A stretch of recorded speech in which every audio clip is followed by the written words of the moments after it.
So when we talk about mental health, what should be the topmost priority in keeping oneself alert and safe from all the negativity around the world?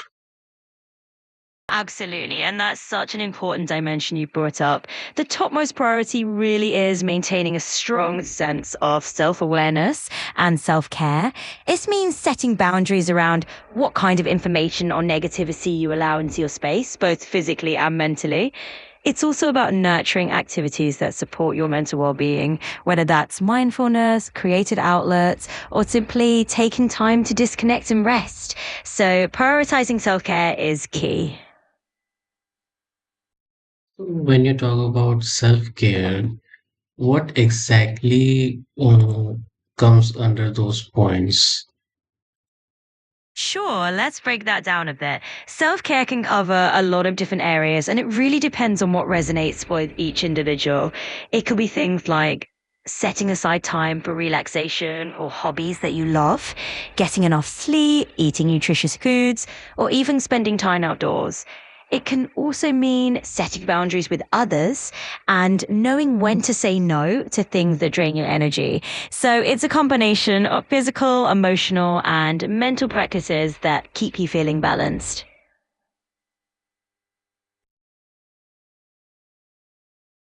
Can you give me some examples? Absolutely. For example, if we're talking about physical self care, that could be something like taking a leisurely walk in nature.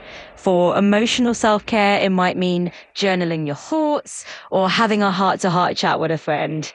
And for mental self care, it could be as simple as setting aside a bit of quiet time to just relax and breathe. When a person wants to relax, the me time, the all the negative things that has happened to the person, they just come back from the subconscious mind. How can one prevent those negative thoughts and be in a good mental state? Yes, this is a really common experience, and it's important to know it's completely normal for those thoughts to resurface when we finally slow down. One helpful approach is using mindfulness techniques to acknowledge those thoughts without judgment and then gently let them go. Another option is to replace them with positive affirmations or activities that bring you joy and calm. What all positive or affirmations can I suggest to the people who are watching us right now? Sure. One great affirmation you could share is I am capable of overcoming challenges and growing stronger each day.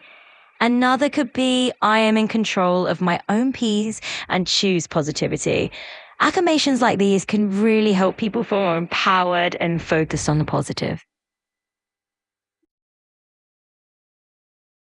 Give me some more, like something that is more believable for for a student, for any person, for any person going through a tough time.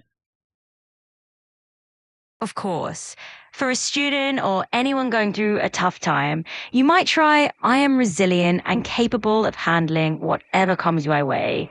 Another one is challenges help me grow and I trust myself to find my way through them. These kinds of affirmations can feel realistic and encouraging. How do these affirmation work? I mean, is it a miracle? Is it a some sort of Harry Potter's secret wand magic, or what is it? How do affirmations actually work? It's a great question. Affirmations aren't really a magical spell. What they do is help retrain your brain over time. By repeating positive statements, you're gradually shifting your mindset and focusing on the positive. It's more like a mental practice that builds resilience and confidence.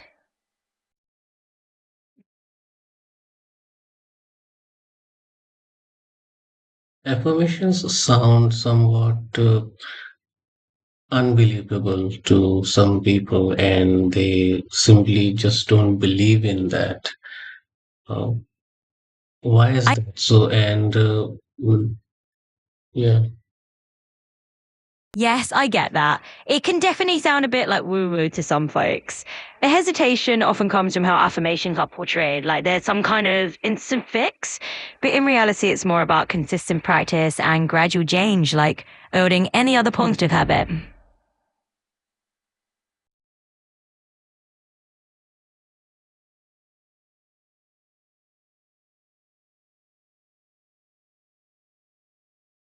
so positive affirmations and thinking positive. Um, what can I do to clear the clutter in my mind if I'm going through some sort of issue? One good approach is to focus on simple mindfulness exercises, like just taking a few deep breaths and paying attention to the present moment. That can really help clear the mental clutter and create space to think clearly. Like, can you give me like some examples, like what exactly should I do? Because it's not easy to divert or distract myself or anyone who is watching us right now. It's very difficult for the person who's going through tough times. It's difficult for the person to um, distract their mind from what's bothering them. Absolutely. It can be tough to shift your focus. One simple example is to start with something like a short guided meditation, or even just step outside for a quick walk and focus on your surroundings. Tell me more about meditation. Sure, meditation is really just about giving your mind a chance to settle. You can start with just a few minutes each day, focusing on your breathing or using a guided meditation app to help you along. It's all about finding a moment of calm in your day. How can I find calmness when my mind is unstable and all this negativity is affecting me? Finding calm when your mind feels unsettled can be challenging, but it's definitely possible. Sometimes just focusing on something really simple, like listening to calming sounds or shifting your attention to a comforting routine, can help create a little sense of calm in that moment.